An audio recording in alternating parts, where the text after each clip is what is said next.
त्यक्ताश्चायन्तरायेण बाह्यश्चाम्यतरीकृता स एव मृत्युमाप्नोति मूर्खश्चंडरवि यथा।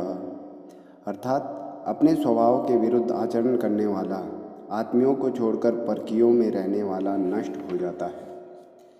एक दिन जंगल में रहने वाला चंड्रव नाम का गीदड़ भूख से तड़पता हुआ लोभवश नगर में भूख मिटाने के लिए आ पहुंचा।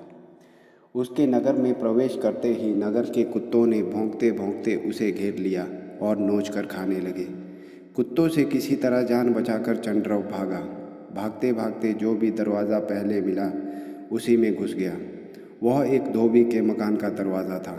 मकान के अंदर एक बड़ी कढ़ाई में धोबी ने नील घोलकर नीला पानी बनाया हुआ था। कढ़ाई नीले पानी से भरी थी। गीदड़ जब डरा हुआ घुसा तो अचानक उस कढ़ाई में जा गिरा। वहाँ से निकला तो उसका रंग बदल चुका था। अब वह बिल्कुल नीले रंग का हो गया था। नीले रंग में रंगा हुआ चंड्रव जब वन में पहुंचा तो सभी पशु उसको देखकर चकित रह गए। वैसे रंग का जानवर उन्होंने आज तक नहीं देखा था। उसे विचित्र जीव समझकर शेर, बाघ, चीते भी डरकर जंगल से भागने लगे। सबने सोचा ना जाने इस विचित्र पशु में कितना सामर्थ्य हो, इससे डरना ही अच्छा है। चंड्रव ने जब सब पशुओं को डरकर भागते देखा तो उन्हें बुलाकर बोला, पशुओं, मुझसे डरते क्यों हो? मैं तुम्हारी रक्षा के लिए ही यहाँ आया हूँ। त्रिलोक के राजा ब्रह्मा ने मुझे आज ही बुलाकर कहा था कि आजकल चौपाइयों का कोई राजा नहीं है। सिंह, मृगादि सब राजाहीन है।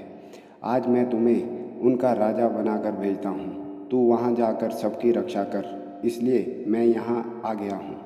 मेरी छत्र छाया में पशु आनंद से रहेंगे। मेरा नाम कुकुद्रुम राजा है।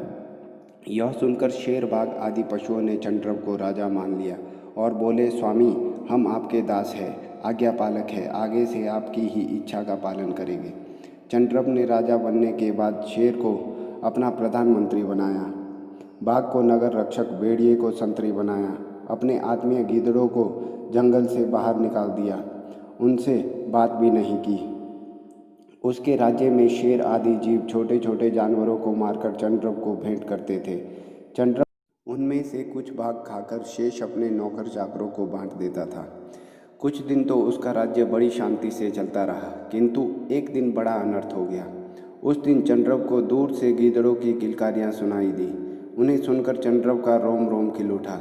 खुशी से पागल होकर वह भी किलकारियाँ मारने लगा। शेर, बाघ आदि पशुओं ने जब उसकी किलकारियाँ सुनी तो वे समझ गए कि यह चंड्रव ब्रह्मा का दूत नहीं बल्कि मामूली गीदड़ है।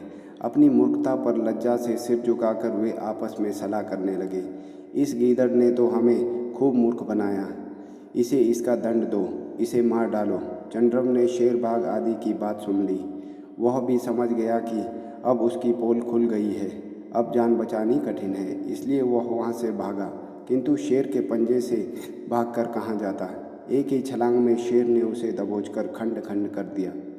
दोस्तों, इसलिए कहा जाता है कि आत्मियों को दुत्कार कर जो पराइयों को अपनाता है उसका नाश हो जाता है। धन्यवाद।